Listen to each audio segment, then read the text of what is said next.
Happy Saturday, Sooner Nation. Welcome to the Sooner Surge podcast that tells it like it is. Second round matchup of the Women's College World Series for the Oklahoma Sooners and its Red River rivalry style. A matchup, an opponent that OU has pretty much dominated, especially this season. And then you go back to last year in the Women's College World Series finals. OU has had Texas's number. Texas looks to revenge on the Sooner club. Mike White wanting to get Patty Gasso there in Oklahoma City, where there's been just a lot of conversation about the fan base and how many fans are there watching for Oklahoma. Hey, before we get started, make sure you hit the like on this video. You subscribe to our channel and you check out the Fan Stop at thefanstop.com for elite OU apparel. Sign up for that Shirt of the Month club. Guys, it's a huge game for OU because the loser of this game drops to the other side of the bracket and will face the loser of UCLA and Texas Tech. So, and then if you win that, you're going to have to go through that other team, whether it's Texas Tech or UCLA, and beat them twice. So, big game for OU today at 2 o'clock. OU last time out against Texas, guys, they swept Texas. Game 3 was the one that OU won 9-8. They scored 8 runs off Tegan Kavan, 8 runs early. And then Texas came just scrapping and fighting back. I think Audrey Lowry gave up 5 runs that game. Isabella Smith gave up some. And then Landry closed it out, but she gave up a couple of runs. So that's the last time they faced each other. Tegan Kavan has been better as of late. Sam Landry, I think, is going to get the ball. It is going to be interesting, guys, though, because Kirsten Deal had maybe her best outing against Texas. So I still think you got to go Sam Landry, guys. But opening thoughts, Jay.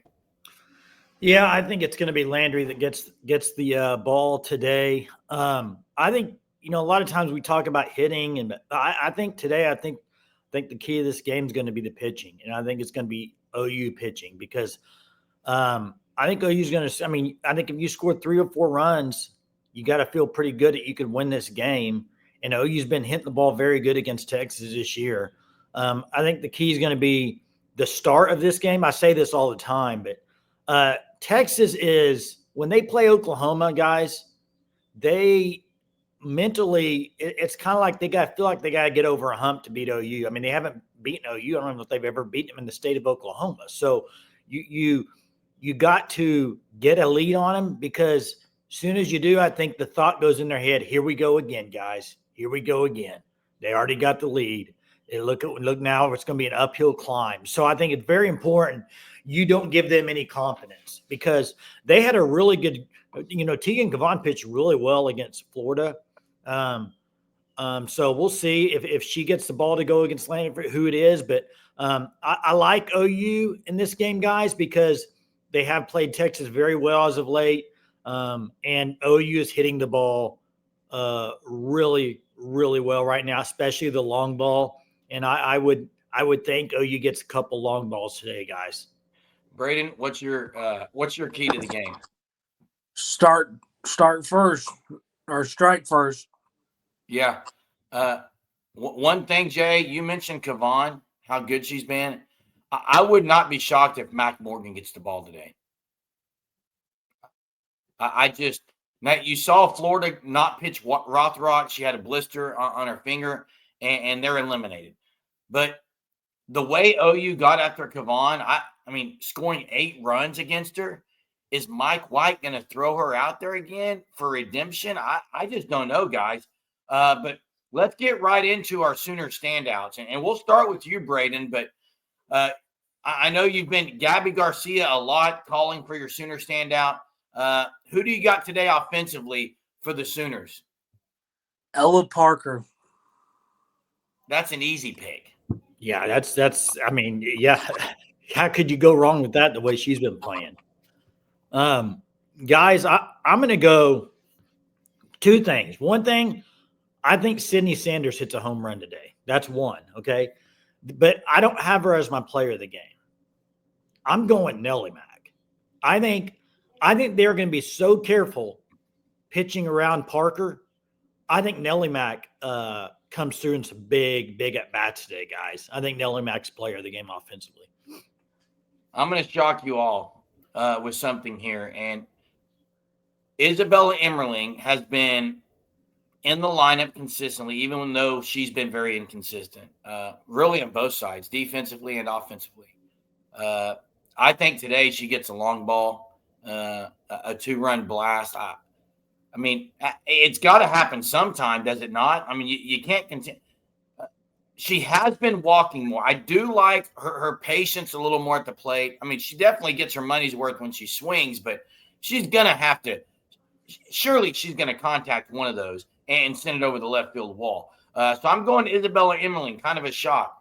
Jay, I like what you said about Sydney Sanders hitting a home run, but on the other side, the defense, while it was very suspect with Emmerling's pass ball, with Cassidy Pickering's just rare drop ball in the outfield, the other night you could make an argument that the reason Oklahoma won that game was because of their defense.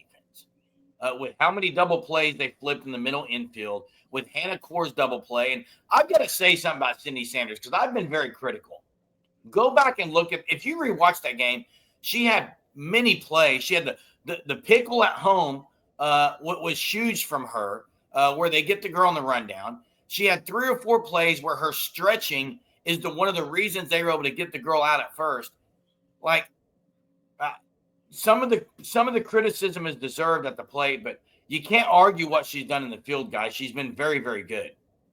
No, she's been really good. And you said the defense possibly won in the game. It was kind of like it evened itself out. You had the errors that cost them some runs, but then you had the double plays and stuff that saved them. So I think it kind of evened itself out at the end.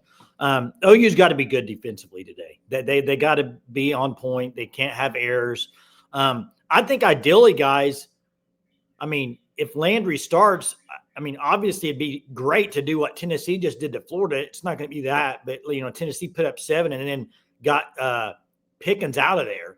I think you look at what's ahead for Oklahoma, win or lose, guys. Win, yeah, you have to be beat 2 out of 3, probably by Tennessee, if I had to guess. I think Tennessee gets there. But if you lose, you got a long road back and facing probably Canada, a tough road. So I think if you can get a lead and you start Landry and you can maybe pitch another pitcher in there so you're not pitching her a whole game, I think that would be ideal. I don't know if that happens, but I do think with what's ahead either way, because if you play Tennessee in 2 games, you can probably guarantee it's going to be Pickens back-to-back, and you might want to use Landry back-to-back. I don't know, depending on if you beat him the first game. There's just a lot in front of them still. So it'd be nice to get a win with a little cushion. I don't know if that happens. Texas, I think, is playing really good right now, guys. I think Texas is – and you know what? Texas has this – OU's had this revenge factor for the last 2 weeks, basically. Today's a little different. Texas wants revenge. They're on the other end of it, Jay. Texas wants revenge, so we'll see how they come out and play, guys. Hey, it's time. The time is 2:00 for the game, but it's time right now to give our picks. Let's hear your score predictions. Jay, you were very close in game 1. Not only close, you also said Ella Parker would be the player of the game, and she absolutely was. But let's start with Braden. Let's get a score prediction. I'm going to go 6-2 OU. Okay, I'm going to go a little bit closer game.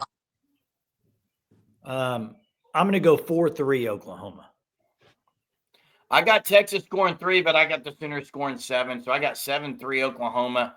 I would not be shocked if Deal started this game, but I really think it needs to be Landry because this is not one that you can really afford, because beating a team twice, whether it's Kennedy or whoever, like it just makes it more difficult. You have to then use your entire staff, which I'm not saying they can't, but you definitely want to get it done today. 2:00, that's when it gets started. Drop your score predictions in the comment section of this video. Check out our links all on our channel. Also, give us your Sooner standout. But it gets started today at 2:00. Can't wait. Should be a beautiful day there in Oklahoma City. Hey, thanks for watching the content at the Sooner Surge. Hit the like. We'll see you next time. Boomer.